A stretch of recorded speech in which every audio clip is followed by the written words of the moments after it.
we're good. Today marks a significant step forward in the Commonwealth's pursuit of justice on behalf of these two beautiful little souls that prior to their death lived in and were subjected to conditions beyond comprehension.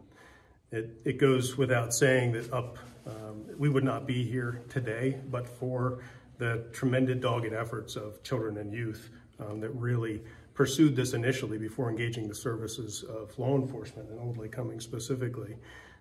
After the discovery was made and certain disclosures were made by involved parties, the FBI and the state police's help with the excavation and with initial interviews was tremendous.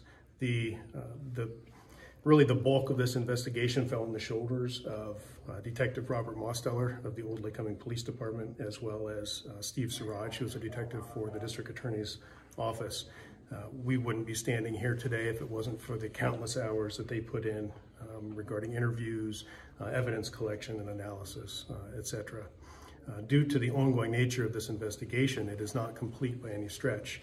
Unfortunately, I can't comment on the particulars of the case at this point.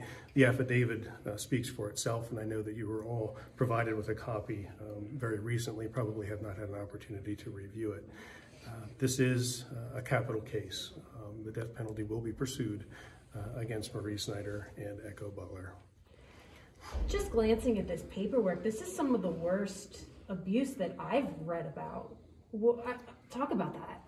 Yeah, again, the conditions which unfortunately these two beautiful little girls were subjected to prior to their death is some of the worst I think that I have ever seen by far. And in speaking with law enforcement, hands down, it is the worst that they have seen as well in their storied 30-plus year career.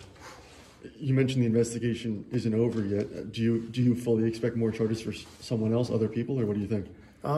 Nothing is being ruled out at this point. We still have a tremendous amount of information to sift through. We're not going to rule out potential additional charges against other individuals. Ryan, early on, there's a lot of people who were saying that children and youth did not do their job. You just said, or you praised them for doing it.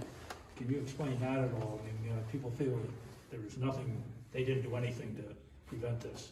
I'm going to speak only to how we got to where we are today, most recently. If it wasn't for children and youth, specifically one particular caseworker that recalled having contact with one or more of the now deceased children, and her really, again, dogged efforts to really isolate and figure out where these kids were, and then her engaging law enforcement when she was running into a brick wall, literally, with interviews of Marie Snyder, Echo Butler, and others in the household, we wouldn't be standing where we are today. So I have nothing but praise for what they did. Do you think there could have been more done to prevent it from happening, though? I think that that will be a debate that's entertained for years to come, and perhaps not only in this case, but on a statewide level. How much involvement by government do we need to try to prevent something like this moving forward? And that's a debate that should probably be entertained at the state level, at the legislative level, not only at the local level.